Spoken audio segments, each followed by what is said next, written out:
15 number का question है। First question is unit of moment of inertia is option metre to the power 4 kg square. Answer A is correct.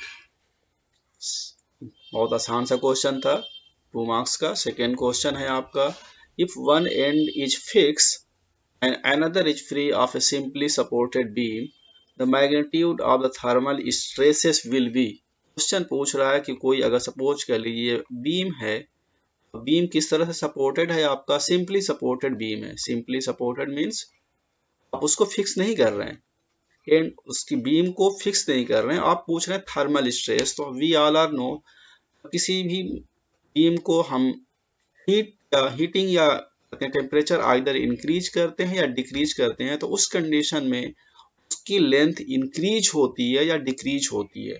But beam आपका ये fix, एक and पे fix है, दूसरे पे फ्री है, इसका मतलब स्ट्रेन तो आएगा, स्ट्रेस नहीं आएगा क्योंकि बीम फ्री है, फ्रीली एक्सपेंड कर जाएगा। तो इस केस में क्वेश्चन में आपसे स्ट्रेस पूछ रहा है तो stress remain the same, stress में चेंजिंग नहीं होगी। बट हाँ, अगर आपसे आंसर सी सही है, बाकी आंसर सही नहीं है। अगर आपसे क्वेश्चन में स्ट्रेन पूछ लेता तो हाँ, स्ट्रेन श्योर है कि स्ट्रेन आता है क्योंकि उसकी लेंथ इंक्रीज होती अगर हम टेम्परेचर को बढ़ाते, अगर कूल करते उसको तो टेम्परेचर इसकी लेंथ डिक्रीज होती।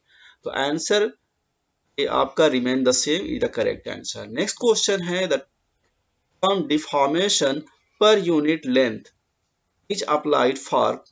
सिंपल ये आपसे उसका डिफिनेशन पूछ रहा है। स्ट्रेस क्या होता है, we all are know stress is the force per unit area. Stress होता है force per unit area. Strain होता है change in length, change in length, change in length to the original length. Question में आपसे यही पूछ रहा है कि जो है टोटल जो है चेंज इन लेंथ मीन्स पर यूनिट लेंथ, डिफॉर्मेशन कितना हो रहा, delta L is the deformation and original length that is the strain. इसको हम क्या बोलते हैं, स्ट्रेन बोलते हैं। तो आंसर बी सही है आपका, स्ट्रेस नहीं हो सकता है। स्ट्रेस की यूनिट क्या होती है या फिर उसकी डिफिनेशन है फोर्स पर यूनिट एरिया। यहाँ पे पूछ रहा डिफॉर्मेशन कितना हो रहा है, mean change in length upon original length that is the strain. तो answer B is the correct answer. Next है आपका क्वेश्चन, बहुत आसान सा है। Twisting moment is the product of इस क्वांटिटी, इसमें से किसको रेडियस से मल्टीप्लाई करेंगे तो ट्विस्टिंग मोमेंट आ जाएगा, means force into radius the twisting moment. तो आंसर सी करेक्ट आंसर, बाकी कोई आंसर सही नहीं है। नेक्स्ट क्वेश्चन है आपका neutral x eight the neutral axis bending stress is. Neutral axis पे बेंडिंग स्ट्रेसेस कितनी होगी, मिनिमम, मैक्सिमम, जीरो और कांस्टेंट। आंसर सी सही है क्योंकि न्यूट्रल एक्सेस पे बेंडिंग स्ट्रेस जीरो होती है, बाकी उससे ऊपर या नीचे न्यूट्रल एक्सेस के से ऊपर नीचे जाने पर स्ट्रेसेस इंक्रीज, टेंसाइल या कंप्रेसिव होती है। बट न्यूट्रल एक्सेस पे बेंडिंग स्ट्रेस जीरो होती है। न्यूट्रल एक्सेस क्या होती है, लेट सपोज दैट एक सॉफ्ट है हमारे पास, इसका यहाँ पे न्यूट्रल एक्सेस होगा, एक सॉफ्ट है इसका ये न्यूट्रल एक्सेस है। सपोज कर लिए इस पे हम बेंडिंग मोमेंट अप्लाई कर रहे हैं, यहाँ पे हम इसको बेंडिंग मोमेंट अप्लाई कर रहे हैं इस तरीके से। After applying the bending moment इसका फाइनल जो शेप होगा कुछ इस तरीके से हो जाएगा, इसका कुछ शेप इस तरीके से होगा। इसमें आप फिर देखेंगे न्यूट्रल एक्सेस जो होगा, न्यूट्रल एक्सेस ये आपका न्यूट्रल एक्सेस है, ये आपका न्यूट्रल एन जो मैं शो कर रहा हूं ये न्यूट्रल एक्सेस है, न्यूट्रल एक्सेस है। आप देखेंगे यहाँ पे न्यूट्रल एक्सेस पे कोई स्ट्रेसेस नहीं आएगी। न्यूट्रल एक्सेस से इसको हम टॉप लेयर कहते हैं और ये बॉटम लेयर है। आप देख सकते हैं कि न्यूट्रल एक्सेस के जो टॉप है इस पे आप देख रहे हैं कि ये इसकी लेंथ डिक्रीज हो रही है, दैट मीन्स ये कंप्रेसिव नेचर का होगा।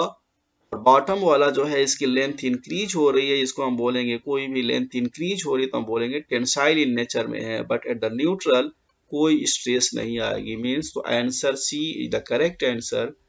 Eight the neutral axis bending stress is 0। Next question है which of these are the type of normal stress. Normal stress इसमें से कौन सा नॉर्मल स्ट्रेस के टाइप्स हैं। Tensile stress and compressive stress, हाँ ये नॉर्मल स्ट्रेस होता है। थर्मल स्ट्रेस ये नॉर्मल स्ट्रेस नहीं है। शियरिंग स्ट्रेस भी है और बेंडिंग भी नहीं है, और ये कंप्रेसिव ये भी नहीं है। तो answer A is the type सही है, करेक्ट आंसर है। मींस आपका नॉर्मल स्ट्रेस टेंसाइल और कंप्रेसिव टाइप्स के होते हैं। नेक्स्ट क्वेश्चन है what is the formula of shear stress. Shear stress simple आपको बताया, शियर स्ट्रेस क्या होती है। स्ट्रेस तो basically force per unit area होता है। तो पहले आप देख लीजिए फोर्स पर यूनिट एरिया किसमें किसमें है। ये तो हो नहीं सकता आंसर। फोर्स यूनिट एरिया इसमें भी है, फोर्स यूनिट एरिया इसमें भी है, और इस एरिया इसमें भी है।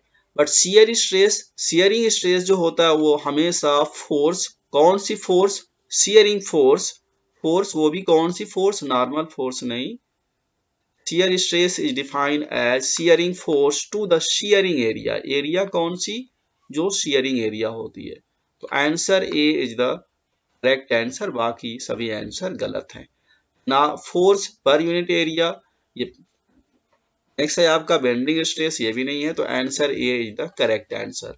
होपफुली कि आप जो है इस तरीके से इसका देख सकते हैं। नेक्स्ट है आपका the phenomena of slow growth of strain under study tensile stress is called, building हो नहीं सकता है। नेक्स्ट इसमें answer be the correct answer, that is the creeping.